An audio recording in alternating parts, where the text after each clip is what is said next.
ඊයේ කෙනෙක් අහලා ඉවල තිබ්බා මේ අලුත් පොතක් නැත්තේ ඇයි කියලා.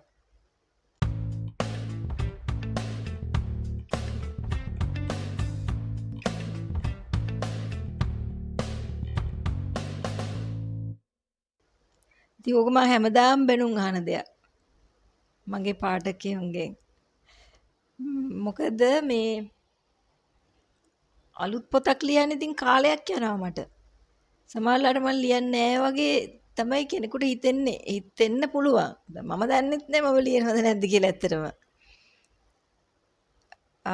ඉතින් මම ඒකට උත්තර දුන්නේ නැහැ ඇත්තටම. හරි උත්තරයක්. අලුත් පොතක් නැද්ද? නැහැ. ඔක තමයි උත්තරේ. ඉතින් ඔයා ලියන්නේ නැද්ද? දැන් ලිවීම නවත්තලාද කියලා. නෑ ඒකත් මම දන්නේ නැහැ. හරි පිස්සුවක් කියලා හිතෙන්න පුළුවන්නේ. නෑ එහෙමම නෙමෙයි. මට හිතෙන්නේ මම ඇත්තටම ලියනවා කියන දේ මන් දන්නේ අනිත් අය මට දැනෙන එක මට අලුතෙන් පොතක් ලියන්න ඇත්තටම ඒක පොඩ්ඩක් එක වෙන වැඩක්. ඒක මේ ටිකක් ගැඹුරු වැඩක්.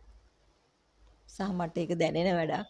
ඒක හොඳටම දැනුණාට පස්සේ තමයි මම ලියන්න පටන් ගන්නෙ. ඉතින් තාම නම් එහෙම මොකුත් එහෙම ආරච්චියක් නැහැ. ආරච්චිය කියන්නේ මගේ හිතෙන් එහෙම පණිවිඩයක් නැහැ. පොතක් ලියන්න යනවා කියලා. මේ පොත් ලියීම නවත්තලා නැහැ මම. එහෙම නවත්තන්න ඕනේ නැහැනේ. එහෙම හේතුවක් උනේ නැහැනේ. මට එහෙම ඔක මතක් වුණේ මගේ මේ පොත් ටිකක් මගේ මේ පරණ පොත් කීපයක් අරගෙන මම අද නිකමට බැලුවා. චතුරංග අමරතුංග අපේ නීතිඥ මහත්මයා මම හිතන්නේ නීතිඥ වෘත්තියටත් වඩා ඔහු හොඳ විචාරකයෙක් නිරන්තරයෙන්ම විචාර ලියන කෙනෙක් හොඳ ගැඹුරු විචාර මම ඔහු පුද්ගලිකව නම් දන්නේ නැහැ මම හිතන්නේ අපි දැන් හම්බෙලත් නැද්ද කොයිද Facebook එකෙත් එහෙම මගේ මිතුරෙක් විදියට හිටියට අපි එහෙම කතා බහ කරනවා අදහස් උමාරු කරගන්නවා හරි අඩුයි. ඔහු මන් දන්නේ ඉතින් මගේ පොත් ගැන ඔහු නිතර ලියන නිසා. ඉතින් ඊයේත් මම දැක්ක ඔහුගේ මේ පෝස්ට් එකක් අර ලංකාවේ ජ්‍යෙෂ්ඨ නවකතාකරුවෝ රසක් එක්කම මගේ නමත් යොදලා තිබුණා එතන. ඒ කියන්නේ පොත් 10ක් තෝරලා ඔහු තෝරගත්ත අර කැමැතිම හොඳම පොත් 10 කියලා උට හිතෙනවා කියලා. ඉතින් එතන කළු තිබුණා. කළු පොත් තෝරගෙන තිබුණා. ඉතින් ස්තුතියි කියලා කියනවා මම. හරිම සතුටුයි. ඉතින් මම හිතන්නේ 2009 වගේ මට මතක කළු අවුට් උනේ.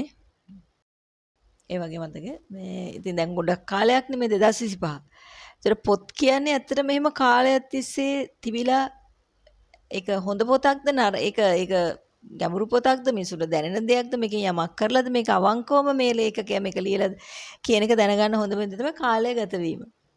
මේ ගත වෙන කාලයත් එක්ක කළු කියන පොත සහ මගේ සිසු පොත් ඒවා දවසින් දවස මගේ පාඨකයෝ කතා කරනවා ඒවා ගැන ਵਿਚාර පළ වෙනවා ඒවා කිසිම මගේ සම්බන්ධයක් නැති වුණත් ඒ අය ඒව ගැන කතා කරනවා ලියනවා ඉතින් මං හිතන්නේ මම හරිම වාසනාවන්ත මිනිස්සෙක් කියලා මට ඒ වෙලාවේ හිතුණා මං හරි සතුටුයි මං කවදාවත් කාටවත් මොන හරි මගේ පොත් ගැන ලියන්න කියලා මම ලියවගෙන නැහැ මට සම්මාන හරි මොන හරි දෙන්න කියලා මම ඉල්ලලත් නැහැ නමුත් මම සම්මාන සමහර උත්සව වලට ඒවා බාර දෙන්න එපා කියලා තියෙනවා මොකද සමහර වෙලාවට ඒවයින් අසාධාරණ වෙන්න පුළුවන් මහන්සි වෙලා ලියන පොත් වලට වෙනත් විදිහ අර්ථකථන එන්න පුළුවන් මම ඒකට ටිකක් අකමැති දැන් කළු වගේ පොතක් තන උඩකට ගෙනහිල්ලා ඊට පස්සේ එකපාරට එක අතෑරියොත් එහෙම මට හිතෙනවා මම ඒ මිනිස්සු වෙනුවෙන් මානසික අසනීප වෙච්ච මිනිස්සු වෙනුවෙන් මම වෙච්ච මහන්සිය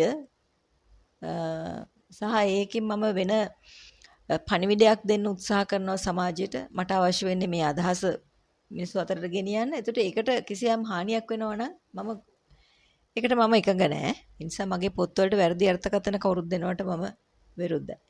ඉතින් ඒ සම්මානකින් දේවල් මට ගොඩාක් ලැබිලා තියෙන හින්දා මට එහෙම 아무තු අදහසක් නැහැ සම්බන්ධව. සම්මානයක් ලැබුණොත් මම සතුටෙන් බාර ගන්නවා. නොලැබුණා කියන එක එහෙම විශේෂයක් නැහැ. ඒ නිසා ඒ සම්බන්ධව මම එච්චර කතා කරන්නෙත් නැහැ. නමුත් ඒ සම්මාන උළෙලවල් මුවාවෙන් මිනිසුන්ට සහ ඒ රචකයන්ට සහ ඒ අයගේ නිර්මාණ වලට කිසියම් බලපෑමක් වැරදි බලපෑමක් නරක බලපෑමක් ඇති වෙනවා මම ඒකට විරුද්ධයි. ඉතින් මගේ පාඨකයන්ට දෙන්න තියෙන ආරංචියක් නෑ මේ අවුරුද්දේ අලුත් පොතක් එනවා කියලා.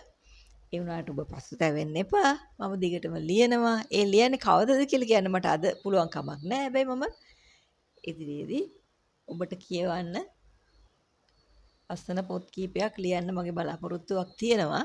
ඒක සුදුසු විදිහකට සුදුසු වෙලාවට ඔබ අතරට එයි කියන පණිවිඩය ඔබට දෙනවා.